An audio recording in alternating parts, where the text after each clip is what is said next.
What's going on, everybody? Welcome to the Vikings Now by Chat Sports. I'm your host, Patrick Siepman, and on today's show, we answer your questions around the Minnesota Vikings as a part of our mailbag. This is my favorite segment we do every single week here, which is me and y'all chopping it up about our favorite football team. And we're going to start it off here, Miss Minnesota. That's a hell of a name. Shout out to you-know-who for that one. Saying, should the Vikings trade for – I can't get over the name on this.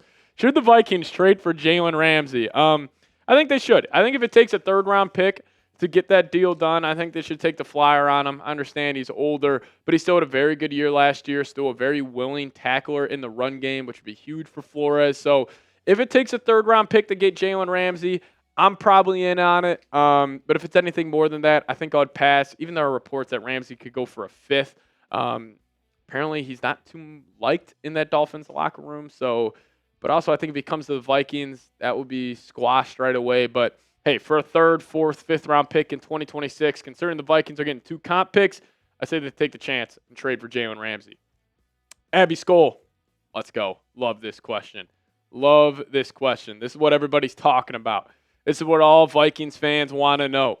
Who would win in a fight, the Vikings 53-man roster or a gorilla? So this has been the hot question, and you guys please let me know your thoughts down below in the comments section. But set the scene a little bit. It's a cage match. It's life or death. It is the Vikings 53-man roster on one side, and it's a gorilla, a silverback gorilla on the other side. Who comes out of that alive? Now, this question started because people were asking who would win 100 people or a gorilla.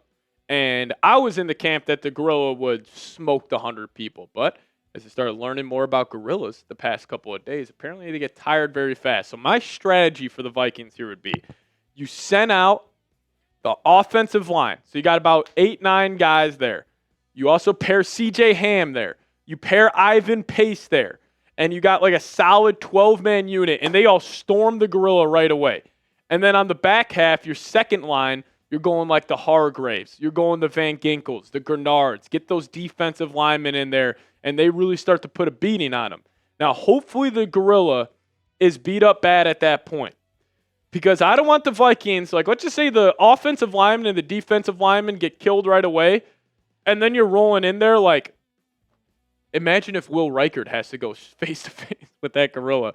Imagine if J.J. McCarthy has to go face it. Imagine if Sam Howell has to go face that gorilla. I think I would lean the gorilla to win this one. It's a damn gorilla. Like, I mean, then again, like Christian Darrisaw, like, I mean, these guys could put up a good fight, but I don't know. You guys let me know your thoughts, though. Who would win? The Vikings 53-man roster or a gorilla?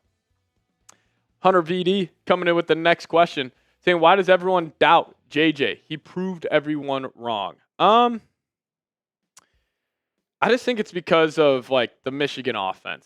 I really think that's where it stems because, you know, a lot of these guys, when they're evaluating tape and, you know, they see, all right, JJ, Michigan didn't ask him to do a whole lot. Like, he was handing the ball off a lot. Now, yes, he was fantastic in, like, third and long situations, ran a pro-style offense and all this. And then he did prove everybody wrong. Lost 1 game starting in his whole collegiate career, 27-1. He's lost 4 games since his freshman year of high school. Like, he has that amount of juice with him. He has those winning intangibles.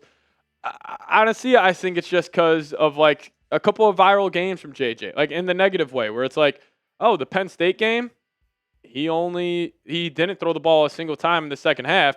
Now, a big reason of that was because the Michigan offensive line was getting their ass kicked in the first half, so they just said, we'll just turn around and hand the ball off 30 times in the second half. But I just think it's a lot of this like pre-draft analysis they had on JJ, and they just don't think he's going to do well. I don't know. I don't have a good answer for it, but we'll wait and see what happens. Aim a lock in. Hashtag Vikings. How much playtime do you think Jordan Mason gets? I think during the first couple of months of the season, he'll be the lead tailback. Like, I think the Vikings traded for Jordan Mason not to go split carries with Aaron Jones. Aaron Jones will still be highly used in this offense, but I think for the first month or so, I could see this being like a 65-35 split in terms of, you know, touches and just overall snaps they're getting. Now, when we get to like the second half of the year, maybe it's more of a 50-50 split. But the biggest reason why I love this move is because Aaron Jones, I mean, yeah, he went for over 1,500 all-purpose yards last season, but he also had around 300 touches on his body, which him being 30 years old now, even though he said age is just a number, and then he said that's what I used to say to women when I was younger, which was hilarious. But I just think they want to keep him healthy. I think it will probably be a 50-50 split down the tail half of the season. But then again, it could just be a game-to-game thing. Like, let's just say the Vikings view like, oh, Jordan Mason, he could kill the Bears, for example. But they view like, oh, Aaron Jones would be better against the Packers. I just think it would be a game-to-game thing. But overall, I think it would be 50-50 throughout the entire season. Tang Yang coming in, saying with the signing of Hargrave and Allen, Vikings run more 4-3 rather than 3-4. Definitely could, but the only thing, like, listen, I don't really get too involved with like the 3-4, 4-3 stuff with the Vikings, considering, like, let's just say you're running a 3-4, Hargrave, Phillips, Allen, those are your three, and then your two of your linebackers are Gennard and Van Ginkle, and then your other two are Cashman and Pace. Like, you can just kind of mix and match them all over the field. And honestly, with the Brian Flores defense, he's running both. Like, he's running 4-3, he's running 3-4, even though it's more out of 3-4. But with what Flores likes to do, I don't really look too much into that. But, yeah, I think the Vikings will use more down linemen this year than they have in past years just because they got more talent at that position. But, yeah, Tang Yang, don't really have a good answer for that. I'm assuming they're going to stick in 3-4 for, majority of the season. But let me ask you guys this. Drop a name for me down below. Who is your favorite player on the Vikings heading in the next season? Who? For me, Harrison Smith comes to mind, Van Ginkle, Jefferson, McCarthy, but I'm going to go with the guy who doesn't get talked about nearly enough, and probably the best player besides Jefferson at their respective position on the team, Christian Darrisaw. Shout out to number 71. Keep holding down that blind side for J.J. McCarthy. Big O Beast, what's going on, brother? Who is the most underrated player the Vikings got this offseason? The most underrated, I'd probably go Isaiah Rodgers. Listen, he graded out very well according to PFF. Very limited snaps the past couple of seasons. And I just think, most of the, people who don't cover the Minnesota Vikings just kind of view Rodgers as like a depth guy. I think the Vikings honestly view Rodgers as like, oh, yeah, he'll probably be our cornerback 2. But if Blackman pops, he'll probably be the cornerback 3. I would probably go Isaiah Rodgers. Other guys like Ty Felton. Apparently Keenan Cardell was like pounding the table for him, so I could see him having a monster year.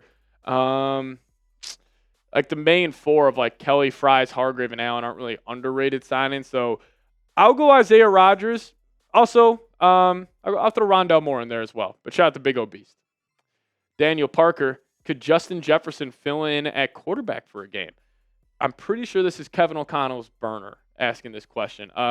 Listen, if KOC was going to answer this, he would want Jefferson to play quarterback for a game. I still cannot get over. I love Kevin O'Connell, but this was the worst play call he's ever had in his life. The Giants-Vikings game, Vikings score 7 points right away. Giants scored 7 right away. Vikings scored 7. Giants scored 7 again, so it's 14-7. Vikings have a 3rd and 1 backed up in their own territory. And Kevin O'Connell decides to pull out the Jefferson throwback pass to Kirk Cousins and expect Kirk to make a guy miss and run up the sideline. He's used Jefferson passing a lot. Let me actually look this up. Justin Jefferson passing career stats. We're at that time in the offseason, everybody. Because I'm pretty sure he's got a damn good rate. They don't even have this up right now. All right. Well, that was a waste of time. But I'm going to say no. Jefferson can't fill in for a whole game at quarterback. But in certain plays, KOC would try to unveil a Jefferson pass here and there.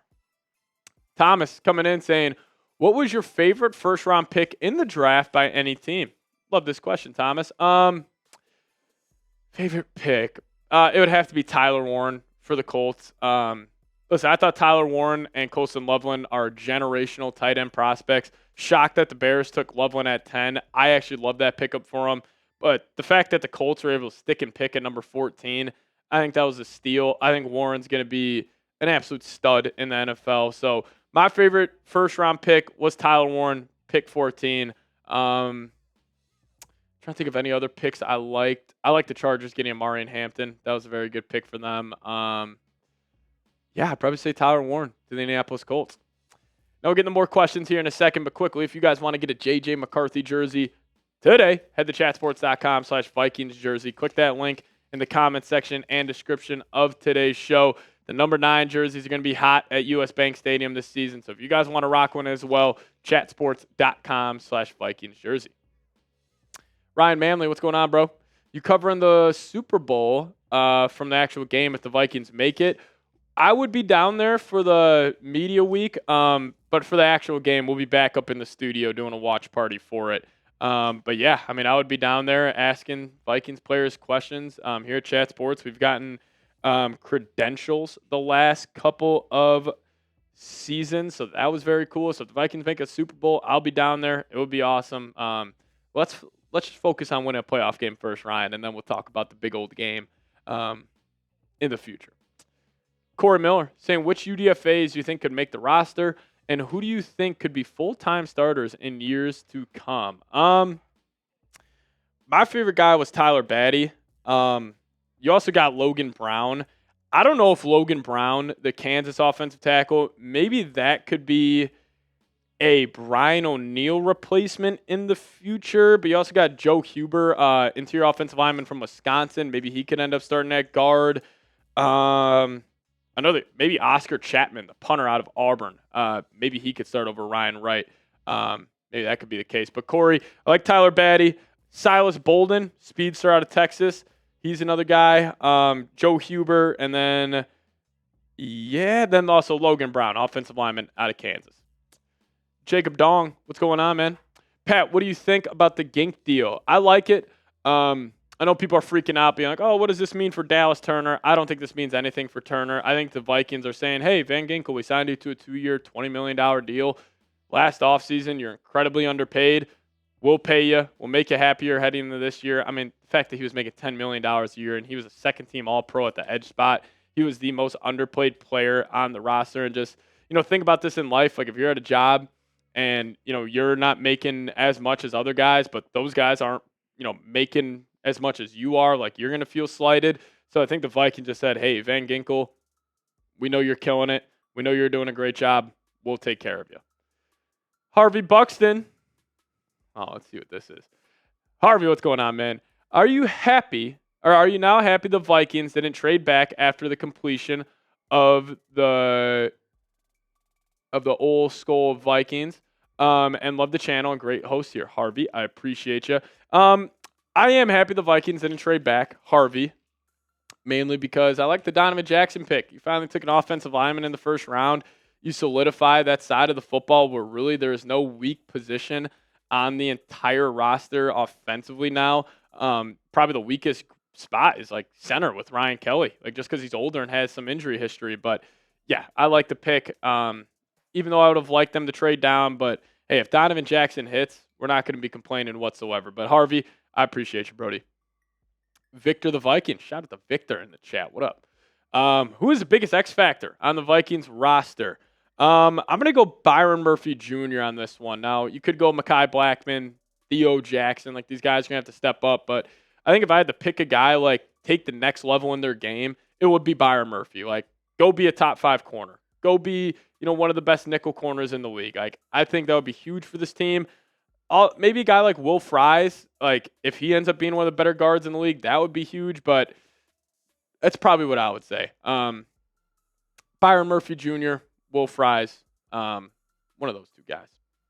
But if you guys made it to the end of today's show, hit me with a SKOL down below in the comments section. We appreciate all of you guys for tuning in. See y'all next time. As always, SKOL Vikes.